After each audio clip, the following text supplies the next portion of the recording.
Hello, this is the second lecture in the Hudson River and its valley. The first one covered the Dutch in the 17th century. This one will cover the English in the 18th century. However, we're going to have to go back to the 17th century to begin our story. I had mentioned the last time that in the 17th century there were a series of Anglo-Dutch wars. The Netherlands won all of these wars, with the exception of losing what they called the New Netherlands, which subsequently became New York. That grant of land, or that cession of land, was codified in the Treaty of Westminster in 1674. And at that point, England is really a contiguous colonizing authority from what is today Maine all the way down to the Chesapeake. But in that territory, New York really was the biggest prize. However, a lot of the Dutch language and culture remained, including a lot of the place names, such as Claveret, Watervliet, Peekskill, Catskill, just to name a few. The term kill is a Dutch word that meant river, or actually not river, I think it meant more stream or creek. The English monarchs are now the, controlling political body over the Hudson River Valley. We have to step back in time just a bit. At the end of the 16th century, the beginning of the 17th century, Queen Elizabeth died without any heirs. She had no children. And so the crown then passed to James VI of Scotland, who became James I of England. He'll be succeeded by his son Charles I. And between the two of them, many people in England had, it's a Protestant nation, Elizabeth was Protestant, felt that they were too sympathetic to the Catholics. And of course, to the Catholics, they were Protestants. So, a circumstance where they probably couldn't win no matter what they did. But eventually, the Puritans, these Calvinists in England, will rebel against Charles I in what's known as the English Civil War. And for about 12 years, they'll be in power. And then, I guess, the English people got sick of the Puritans and wanted the Stuart monarchy back. James and Charles were from the House of Stuart. And so they bring back Charles II, who was Charles I's son. He will begin his reign in 1660, and it will end in 1685. So in this time, we have all of the Anglo-Dutch wars. One of those wars, the one in which the New Netherlands is attacked in 1664, part of the settlement was for the king's brother James to offer his daughter Mary in marriage to the stadtholder of the Netherlands, a man named William. When Charles II dies childless, at least without any legitimate heirs, and then James becomes king. He rules as James II, and he has no legitimate heirs, and his wife, Mary of Modena, was thought to be getting beyond childbearing years until she gets pregnant, has a son, and they baptize him Catholic. Both Charles and James, like their father, were very sympathetic to the Catholics, even though they were nominally Protestant. So eventually, people in England reached out to William, the stadtholder of the Netherlands, and his wife, Mary, daughter of the king, to kindly invade their country, which they do in 1688. James II has very little support. He must flee, and so we have what's known as the Glorious Revolution. Coming over on that ship with him is John Locke, who will most famously write the Second Treatise of Government, in which he establishes this notion of natural rights. life, liberty, property, things like that. What's interesting about this is that William and Mary, as they become king and queen of England, are made to accept an English Bill of Rights. So they will become a constitutional monarchy. And if you read the English Bill of Rights, it's very similar to what will later become the American Bill of Rights. This is a way to limit their power.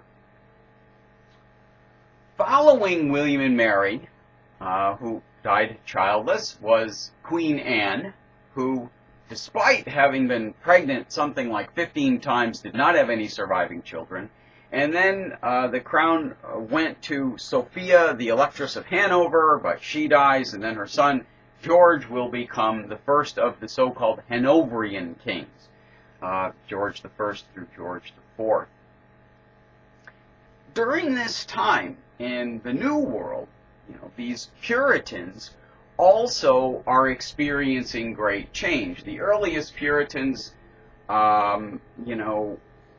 came to the New World to practice their religion freely, and it was very difficult in the beginning, but over time they succeed, and then they have children, their children have children, so those children don't necessarily have the same hardships or same outlook or same values as their grandparents, great-grandparents.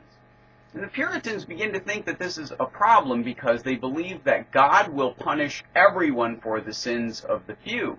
And so they believe that they're kind of losing control over their society. And this is one of the things that leads to the Salem witch trials in the 1690s. But there's something else that's going on in the New World, something much more important. It's known as the Consumer Revolution. It's a period of time in which there's a lot of trade between the New World and the Old World. There's a lot of economic activity. And in that economic activity, we see lots of production. And in that production, a couple of things happen. The prices of things come down so that more people can afford them. And, of course, more people are making money so they can afford to buy more things. And so we see lots of items that make people's lives better or more comfortable. They increase their standards of living.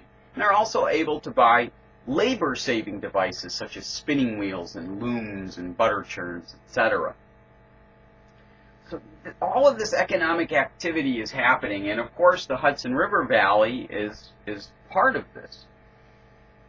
Its contribution, apart from lumber, which is one of the main things it had, was that in the area of the Catskills there were lots of hemlock trees, and hemlock is very useful for tanning leather. You get something known as tannin from it. And so with all of the hemlock trees in the Catskills, we start to see lots of like Tannersville, just as an example, lots of towns emerge that will become, places where you can, produce leather. But going back just a bit, in 1678, one of the patroons of the Van Rensselaer family, Nicholas Van Rensselaer, dies. And his secretary, a man named Robert Livingston, will marry his widow some 8 months later. And of course, when they became patroons, they were under Dutch law, but now they're under English law. And one of the peculiarities was that when Robert Livingston marries Nicholas's widow, he gets all of her property. And so this was his sort of into the world of the patroonship. And this, and she's actually from the Schuyler family. So this is really the three great patroon families: the Van Rensselaers, the Schuylers, and then subsequently the Livingstons. By the time of his death in 1728, Robert Livingston had amassed something like 157,000 acres. His heirs will increase that to about 1,000,000 acres, quite a bit. Robert Livingston was born in Scotland, and his family soon moved to the Netherlands. So he learned Dutch language and Dutch culture and Dutch business. His father died when he was 19, and then he comes to America. He didn't really like the Puritans of Massachusetts, So he moves to Albany, where business rather than religion dominated.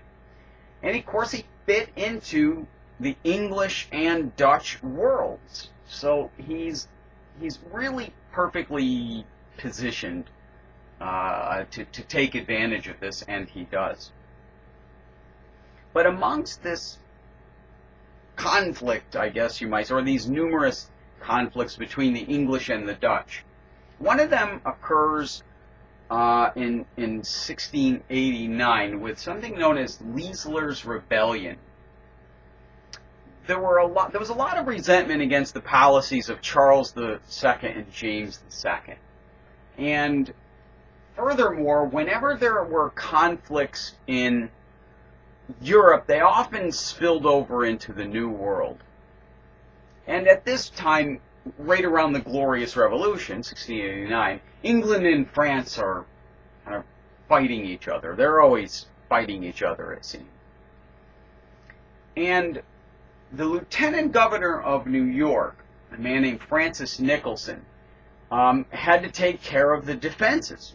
And there wasn't a lot of defenses to manage. There was not a lot of gunpowder. The fortifications had kind of fallen into disrepair. He had to get men. And so one of the ways that he decides to remedy this is to impose taxes. When word gets out that there's not enough powder, people are worried about their own defense, and so a group of rebels takes over the powder that they did have, and then they name Jacob Leisler as their commander. Eventually, opposition to him kind of fled, and support will increase all the way up the Hudson River Valley to Albany by 1690. But in 1690, something else happens. There is some territory in what is today Schenectady, particularly this location known as the Stockade. And it was attacked in 1690 by some French and their Indian allies. They come down from Canada, and they massacre pretty much everybody. And of course, this sends shockwaves through the colonial New York, and in order to defend everybody or justify defending everybody, Leisler himself will impose taxes. He argues for rule by consent rather than by birth. He also pledges support for England's new king, William. However, the crown did not see things his way and realized that this was a rebellion they needed to put down, and so they do. By 1691, it's over, and Leisler is tried, convicted, and hanged. But the effects of Leisler's rebellion are really important. It underscored this class resentment between people who came to the New World to make their way and the entrenched aristocracy, sort of class resentment. It also led to a core resentment against the British. And England, for its part, begins to reinforce its navigation acts. It permanently stations British troops in New York. So those are some of the kind of outcomes that Leisler's rebellion led to. So, in other words, we're going to see later on how those things will continue to have an impact. Politics are changing all of the time in Europe. Even in the New World, they're changing quite frequently. So, who's ever governor is always going to have a tough time not only figuring out how the colony should be governed, but also dealing with people who may not like that. And they used the law to do this. One governor, a man named William Cosby, thought it might be easier to appoint some of his close friends as judges to the bar. And the way that this ends up happening, there's some corruption, it's exposed, and there's a challenge to see if anybody will publish an account of this, because the governor had a lot of power. But one man took up that challenge. His name is John Peter Zenger. And of course, Cosby doesn't like what Zenger writes, and so he sues him for libel. And the case goes to trial by 1735. Zenger is found innocent, and the famous ruling is that it's not libel if it's true. And this is often heralded as a moment where freedom of the press won the day, and of course set a precedent later on, which will find its way into the Constitution. Printing itself is very, very important in the colonies, not just in New York. It was a way to disseminate information, to advertise. There are lots of obvious advantages to it. But as all of this economic activity is increasing with the consumer revolution, slavery is increasing, other colonies are emerging, there are lots of rules, lots of tariffs, and even the Navigation Acts. While they're kind of enforced, they were very easy to circumvent. There's lots of bribery, corruption. It's a very lucrative trade. And of course, the European nations are competing with each other. And as I mentioned, that always kind of spills over into the New World. So between France and England, their hostilities are always just simmering below the surface. And eventually,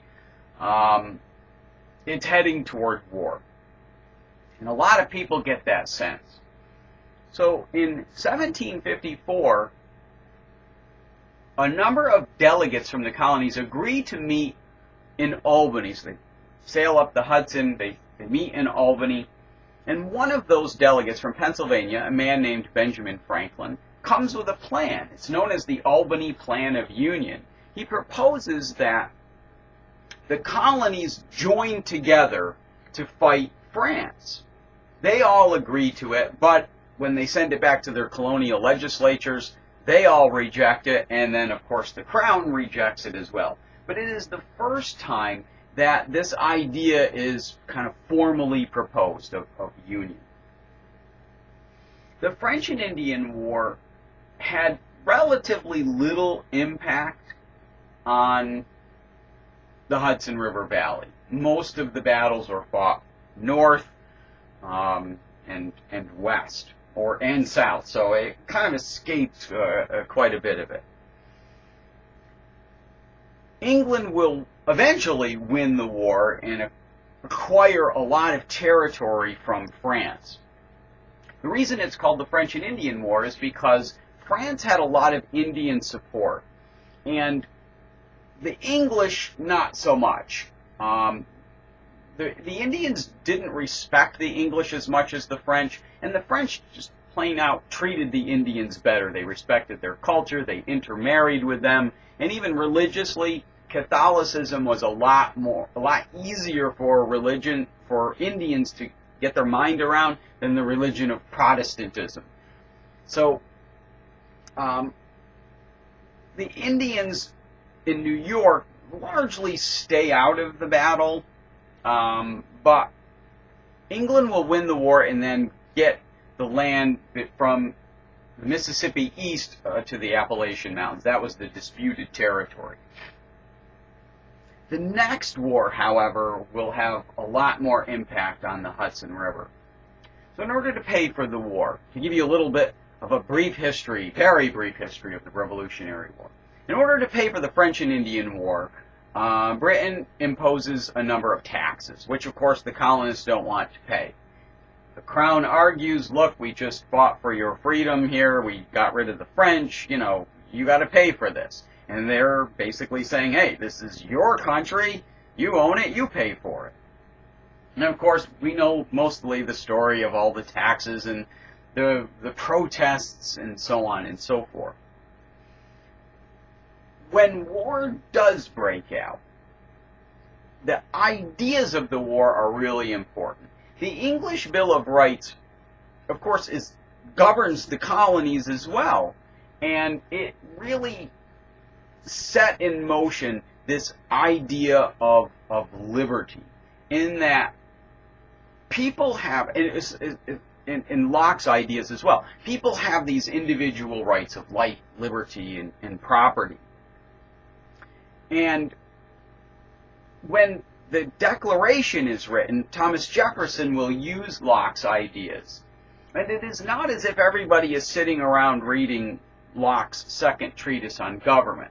But the notion, just the basic notion of being free and independent, resonated with the colonists. Plus, this had a lot to do with money. They didn't want to pay those taxes, and they wanted to be free to make the money that they wanted to make.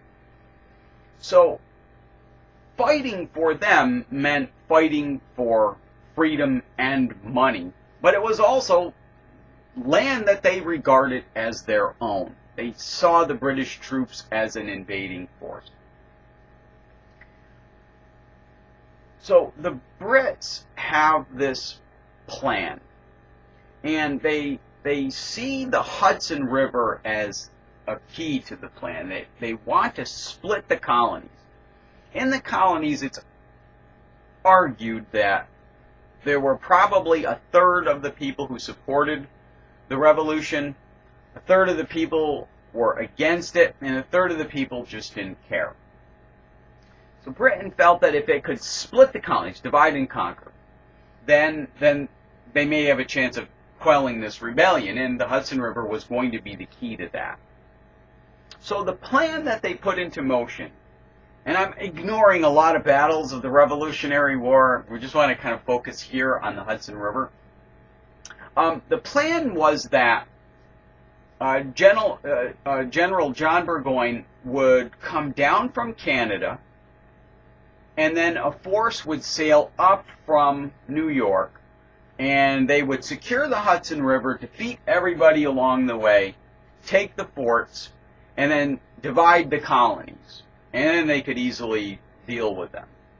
Well, that was the plan. It sounded good, but it didn't work. And there were a lot of reasons. I won't give you the entire detail of why this thing didn't work. But the role that the Hudson River plays is key, because the key battle was in Saratoga. There's first the Battle of Freeman's Farm on September 15th, 1777, and then the Battle of Bemis Heights on October 7th, 1777. But the Battle of Bemis Heights is kind of interesting because on one side there is these commanding heights, which usually you want in a battle, and on the other side is the river. And so if they could funnel British troops through there, then they'd have a chance of defeating them. It's a lot more complicated than this, but just to give you an idea that the river sort of prevented foot soldiers from escaping, at least in that direction. So you can use the river as a sort of, backup soldier force or something. And that's exactly what happened. So the battle is won, the Battle of Saratoga, and this is the point at which France will come to the aid of the colonists. I mean, they had to be a little careful politically. They couldn't just jump on board with these rebels, because in case they lost, then they'd have to deal with Britain again. But this was the battle that showed, excuse me, I'm sorry for that interruption. Something just kind of popped up on my computer. They showed that they had to, or that they could beat the British forces. And so at this point, France can say, okay, we can do this. Another important role that the Hudson River plays is that it takes this really weird turn around what's known as West Point. It's a very treacherous turn. The river does some weird things. The wind does weird things. And so if you could control that point, then you could effectively control much of the Hudson River. But controlling that point was very difficult. The rebels had tried to chain the Hudson. They actually did chain the Hudson, but the first attempt wasn't very good, and the British ships are able to just literally hacksaw their way through it. And they couldn't be stopped. That was the problem. So George Washington orders that a defense is built atop West Point, which they do in 1778. A man named Tadeusz Kosciuszko, a Polish engineer, very well known, very talented. And then they also put another chain across the river at West Point, this one much bigger, much heavier. And that way, if they tried to saw their way through it, they would be, leaving themselves open to cannon fire. So that one actually does work. And of course, we also know the story of Benedict Arnold and his treason and so on, that, giving up for that. I mean, that's really how important it was. George Washington called it the key to America. So, not to skip over a lot of the Revolutionary War, but we do have to get on with the lecture, and I don't want to take an hour to tell this thing. So, we won. And then in 1783, there's the Treaty of Paris, which formally ends the war, and now these Americans have to govern themselves. One of the documents they put in place was the Articles of Confederation, and it didn't really work very well. In order to change it, it required unanimous agreement among the 13 colonies, which almost never happened. And so, in 1787, a proposal is issued that we probably should revise these things, although it turned out they couldn't be revised, and so a new Constitution is written in 1787. The Constitution is important in that it's really the first time in history that these individual rights are established as the foundation of a government. In other words, the rights are unalienable, and that the job of a government is to protect those rights. They are delegated to the government for protection. That the government is the agent of the people. But of course, this took a lot of wrangling to get through. Lots of people had different ideas as to how that would actually be accomplished, what would the government look like, and who would rule, and etc. So, again, I won't go into the entire history of the Constitution here, but I'll point out these main points: that you have this document which is based on individual rights, that that government is the agent of the people, that there was a lot of compromise, and that the system that it set up was both flexible and firm. There were certain things that were very firm. For example, even the elastic clause, which stated that the government could take any actions it deemed necessary and proper to bring forth the laws of the Constitution. I mean, it's known as the elastic clause because it can be kind of twisted into anything. But in one sense, it's also firm in that it states that whatever you do, you have to justify that it is necessary and proper. But of course, the nature of government power is one we grapple with to this very day. And out of that constitutional convention emerge a couple of different factions, which I'll get to in just a minute. But it took them just a few months in 1787 to write this thing up. But it would only take effect when 9 of the 12 states had ratified the document. Delaware is the first in December of that year. And then when New Hampshire ratifies it in June of the following year, that was the 9th state. And in September of 1788, that's when the Constitution formally took effect. The last state to ratify was Rhode Island in 1790. But this becomes the law of the land, and one of the things they did was establish in 1788, when the Constitution took effect, they named New York the seat of the government. And when Washington is sworn in as our first president, he took the oath of office on the steps of a building on Wall Street, which his statue is still there today. Eventually, the capital will be moved to Philadelphia and then to Washington, D.C., where it resides today. But just to close out the 18th century, we have Washington as our first president, Adams as the second president, and they were from the side normally called the Federalists, although Washington probably would have had a problem being called a Federalist. Adams certainly didn't. So what emerges out of this are these two different views of the government, of government power. The Federalists believed in a strong central government. I'm going to kind of simplify this a little bit. A strong central government, and that the future of the country would be in manufacturing and commerce.